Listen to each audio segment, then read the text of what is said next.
Okay, good morning. It is Thursday, February 16th. Tomorrow's Friday. It's a dub. We're gonna go ahead and get to work on assembling my motor. Well, first I gotta take it apart a little bit. Actually, let me go ahead and explain what's happening right now. That's probably the best thing to do. So if you look here, you see this bottom end has the stock bolts. These are actually torque to yield. Of course, walking into this, I hadn't ordered bolts, so the attempt to reuse them was made. Yes, I know, sloppy, horrible, shitty, whatever.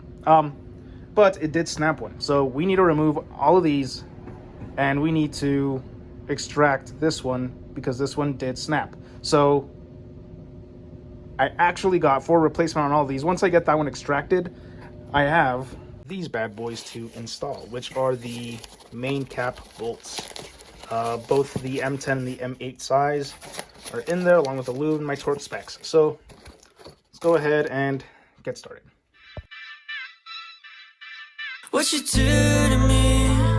You say it's true to me. You cover insecurities with jewelry. I cover up my pain, it ain't new to me. What you do to me?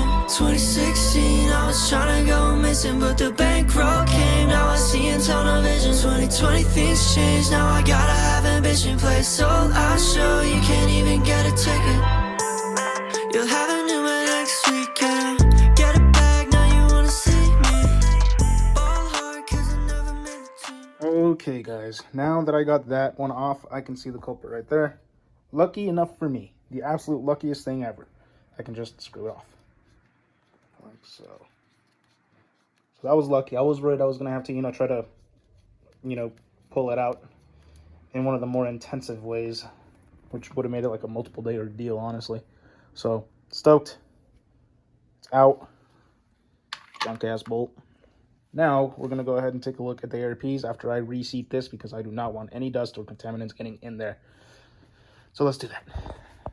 Alright guys, so I literally had to actually remove the crank entirely because I forgot the trigger wheel that was still on my old crank. So I actually had to remove everything, pull the crank off again, pull the trigger wheel off of that crank and put it back on here onto the new crank.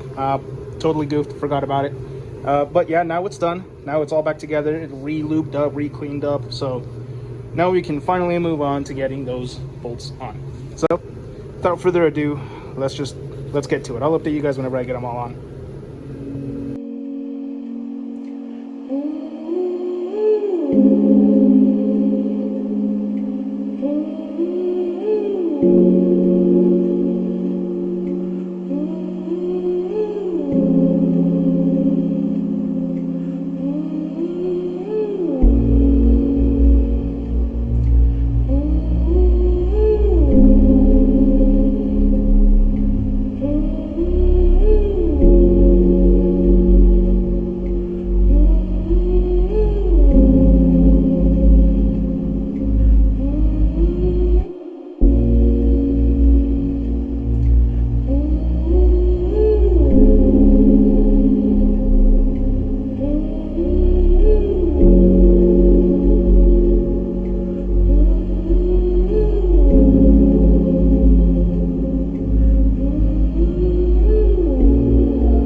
Okay, so this now has been taken care of and done.